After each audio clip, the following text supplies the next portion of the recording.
O Senhor esteja convosco.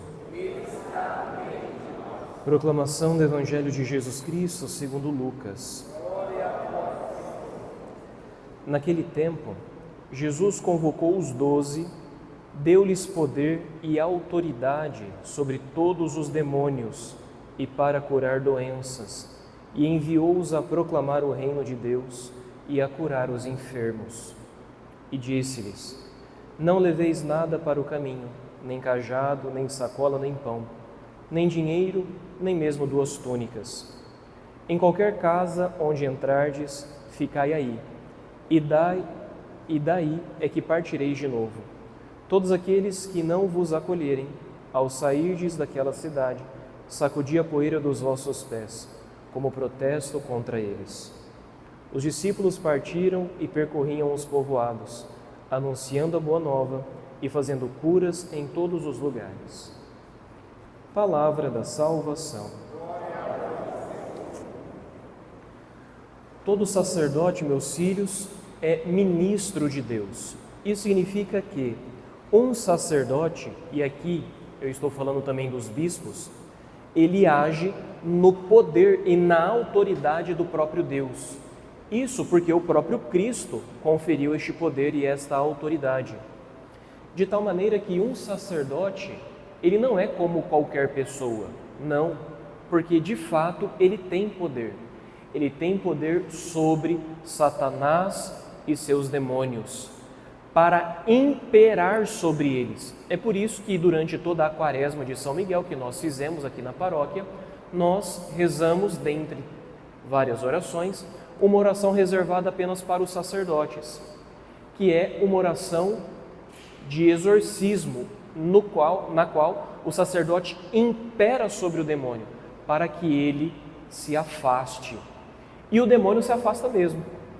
O demônio, ele tem medo dos sacerdotes. Existe um filme lançado recentemente chamado Nefarious. Se você ainda não assistiu Nefarious, vale muito a pena você assistir.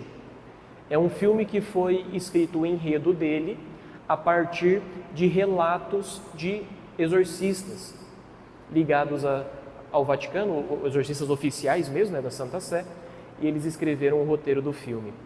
E lá pelas tantas tem uma cena muito interessante. Todo o enredo está em torno de um preso condenado à prisão perpétua, a morrer eletrocutado, pena de morte, e tem um psicólogo cético, moderninho, que não acredita no demônio, entendeu? E o filme todo é esse diálogo entre esse psiquiatra e o demônio. E lá pelas tantas aparece um sacerdote. E é muito curioso porque o sacerdote que entra na cena é um padre que não crê no demônio. É um sacerdote também cético, que perdeu a fé, não acredita mais no inferno, não acredita no demônio. E então, hora que esse sacerdote, ele entra na sala para se aproximar do possesso, o demônio começa a estribuchar, começa a espernear, e então o padre acalma o preso. Não, calma, não vai te fazer mal, tá tranquilo. E aí o demônio começa a olhar assim e percebe que o padre não crê. Aí ele fica tranquilo, beleza, né? Ou seja, se o senhor não crê no que você é, então não tem um perigo nenhum, o senhor não vai me mandar embora. E então o possesso fica mais tranquilo.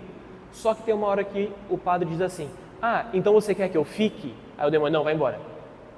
Ou seja, ainda que aquele sacerdote não compreendesse ou tivesse perdido a compreensão de quem ele era, o demônio sabia que ele era um sacerdote, um ministro de Deus, e que ele tem poder e autoridade. Então, meus filhos, o demônio, ele tem medo, ele teme o sacerdote, porque recebeu de Deus autoridade. O fato, porém, é que não somente o sacerdote tem poder sobre os demônios, mas também todo batizado. Quando nós recebemos a graça do batismo, nós recebemos um munus, um poder, que é o sacerdócio leigo. Ou seja, existe o sacerdócio ordenado, que é o padre, sou eu. E existe, por causa do batismo, o sacerdócio leigo. Esse sacerdócio pelo batismo, você também tem autoridade sobre os demônios.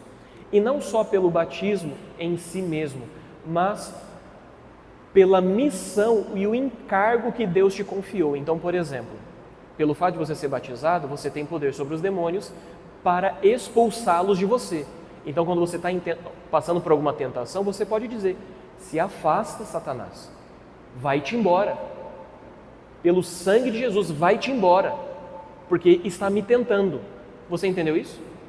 Mas você, quando é constituído para uma missão, como por exemplo a paternidade, a maternidade, então você tem pessoas debaixo da tua autoridade e, portanto, Deus também te dá autoridade para expulsar o demônio daquelas pessoas que estão debaixo da sua autoridade. Então, por exemplo, um pai e uma mãe têm autoridade sobre os filhos. Então você tem, papai e mamãe, autoridade para expulsar o diabo para longe dos seus filhos. A condição para nós rezarmos diretamente imperando o diabo para que ele se afaste é nós estarmos confessados. Porque se eu estou em pecado mortal, eu pertenço ao diabo. Então como que eu vou expulsar o diabo? Não tem como. Então eu preciso estar em estado de graça. Segunda condição, eu preciso saber se eu tenho autoridade sobre aquela pessoa. É meu filho? É minha filha? É. Então eu tenho autoridade sobre ele. Então eu posso imperar e dizer: pelo sangue de Jesus, pelo imaculado coração de Maria, vai-te embora, Satanás, para longe do meu filho. Eu tenho essa autoridade.